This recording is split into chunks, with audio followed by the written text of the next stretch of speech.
In this lesson, we'll start building the iMusic List View controller. This view controller is really at the heart of what our application is all about, and will provide a good example of the key steps you take when working with table views.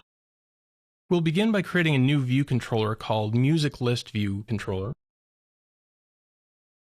So I'll call this Music List View Controller. Now our main view controller extended directly from UI View Controller, but our Music List Controller will extend from a specialized content view controller called UI Table View Controller. When we're building views whose primary interface is a table view, it's usually best to extend UI Table View Controller, as this reduces the amount of code we need to write and the number of manual steps we need to take to get a table view configured. We don't need to create a nib for this interface. So I'll select Next, make sure both targets are selected, and click Create. So as we scroll through this, we can see we have a few more methods available to us. But this class extends from UI Table View Controller.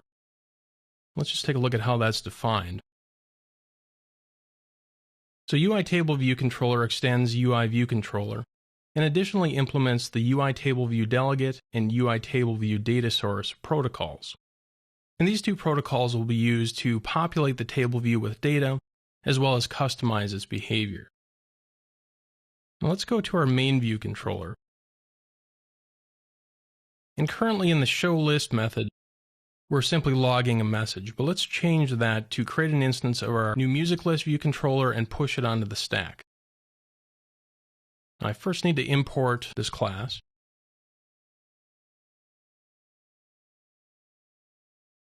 So I'll create an instance.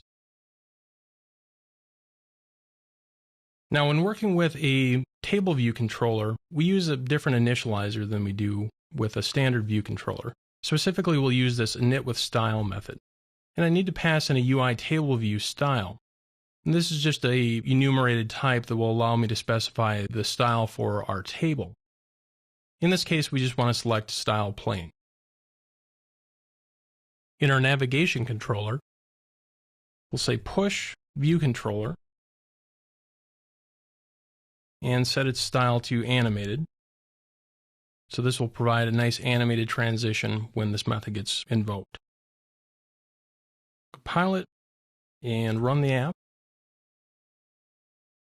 So I'll click the View List button, and we get a nice animated transition. And without any additional effort, it automatically hooks up this back button, and clicking this will take us back to our main view. So overall, our behavior looks pretty good. The one thing that we can see we're missing is a title. So let's quit the simulator and just quickly fix that.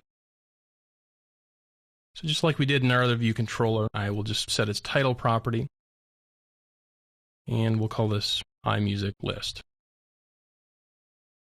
Run it again. Much better. So we've got a scrollable table. We can navigate back and forth between the home view and the list view, so things are looking good. In this lesson, we extended UI Table View Controller to create our Music List View Controller. We now have the infrastructure in place to start populating this table with data.